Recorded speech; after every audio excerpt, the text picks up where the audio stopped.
இது கடைசி காலம். ஆண்டவருடைய வருகை சமீபித்து விட்டதை நம்ம தெளிவாக பார்க்கிறோம். மத்தேயு 24 அதிகாரத்தில் சொல்லப்பட்ட கடைசி கால சம்பவங்கள் வேகமாய் நடந்து கொண்டிருக்கிறது முழு உலகத்திலேயும். அதில் ரொம்ப முக்கியமான சில காரியங்கள். ஒன்று, கொள்ள நோய். உலகம் தழுவின அளவில் கொள்ள நோய் வந்தது. COVID-19 கொரோனா கொள்ள நோய் முழு உலகத்தையும் பாதித்த ஒரு கொள்ளை நோய்.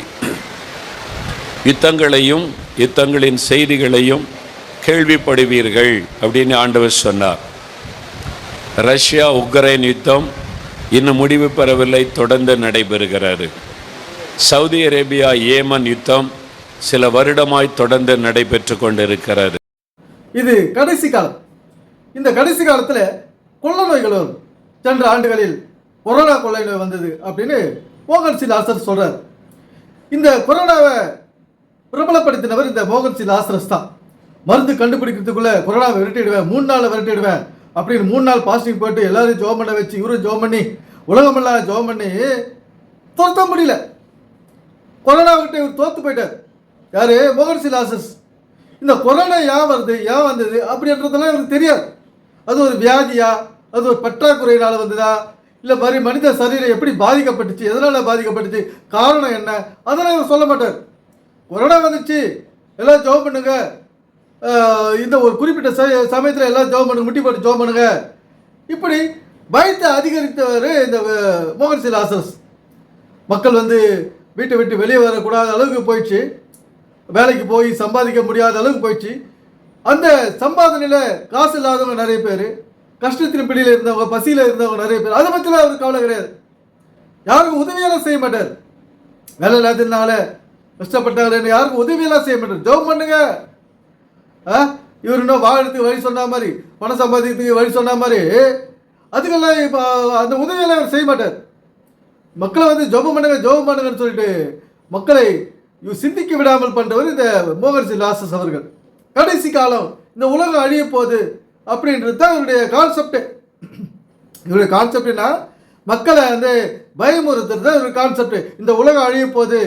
மோகன் சி லாசரஸ் அவர்களே, இந்த உடம்பு தான் உலகம்னு சொல்லுது பைபிளில். எது உலகம்னு சொல்லுது?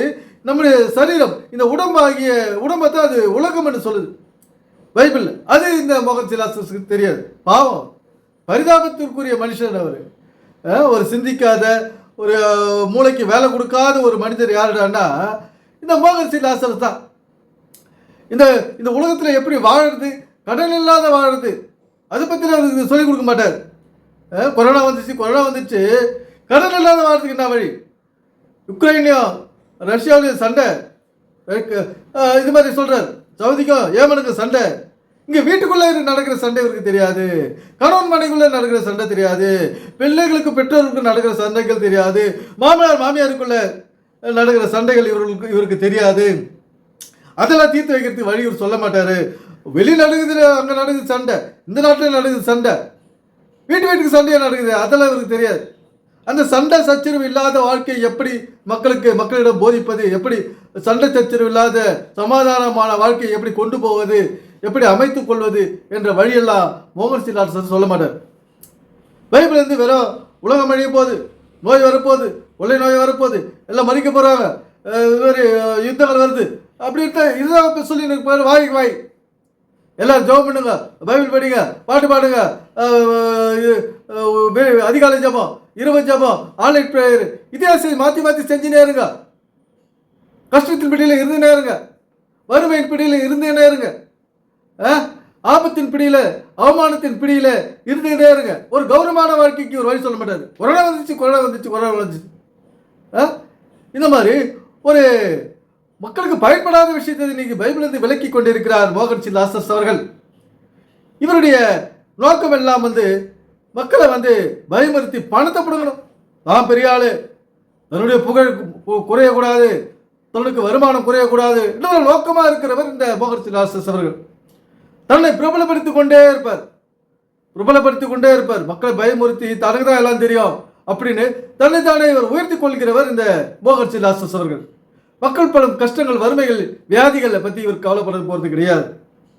இன்றைய வாழ்க்கைக்கு என்ன, சந்தோஷமான வாழ்க்கைக்கு என்ன வழி, அதை சொல்லுங்க மோகன் சிலாசஸ் அவர்களே. குடும்பம் ஒற்றுமையாக இருக்க, சிறப்பாக இருக்க, கையில் காசோட மகிழ்ச்சியோடு இருக்க என்ன வழி, அதை சொல்லுங்க மோகன் சிலாசஸ் அவர்களே. இதுக்கெல்லாம் ஒன்றுமே சொல்ல மாட்டீங்க. நாங்கள் பற்ற கஷ்டத்தை பட்டுன்னு தான் இருக்கிறோம். இப்போ நான் தெரிஞ்சனால என் கூட இருக்கிறவங்கள, என்னுடைய குடும்பத்தில் இருக்கிறவங்கள இவர் பேச கேட்போம். அந்த மாதிரி மக்கள் வந்து ஒரு நல்ல சிந்தனை கிடையாது. ஒரே நல்ல சிந்தனை இருக்கணும், அப்போதான் நம்ம உயர முடியும். நான் பகுத்தறிவோடு சிந்திச்சுக்கினேன் என் கூட இருக்கிறவங்களாம் மோகன் சிலாசஸுடைய பகுத்தறிவு இல்லாத விஷயத்தை ஏற்றுக்கின்னு அதை செயல்படுத்தின்னு இருந்தால் குடும்பம் வளராது, வளர்ச்சி அடையாது, சந்தோஷம் இருக்காது. மோகன் சிலாசஸ் ஒரு நல்ல விஷயத்தை பைபிள்லேருந்து சொல்கிறது கிடையாது. தேவையான விஷயத்தெல்லாம் சொல்கிறது கிடையாது. மோகன் சிலாசஸ் அவர்கள் வேதத்திலிருந்து, இந்த மனித வாழ்வியல் புத்தகமாகிய பைபிளிலிருந்து ஒரு விஷயத்தை, ஒரு நல்ல விஷயத்தை, பயன்படக்கூடிய விஷயத்தை, நம்முடைய சரீரத்தை பாதுகாக்கக்கூடிய விஷயத்தை, நம்முடைய சரீரத்தில் உள்ள வியாதி போக்க, வறுமை போக்க இவர் ஒரு வழியும் சொல்றது கிடையாது. நண்பர்களே, இந்த பைபிளானது ஒரு பகுத்தறிவு புத்தகம். நம்முடைய வாழ்வியலை எடுத்துச் சொல்லும் ஒரே புத்தகம் இந்த வசனங்களிலே மறைந்திருக்கிறது. நாம் வெற்றி வாழ்க்கை வாழ, நம்முடைய பிள்ளைகளும் நாமும் சந்ததியும் செழிப்போடு வாழ இந்த வேதம் ஒரு வழி சொல்கிறது. எனவே சிந்திப்போம், செயல்படுவோம். நன்றி, வணக்கம் நண்பர்களே.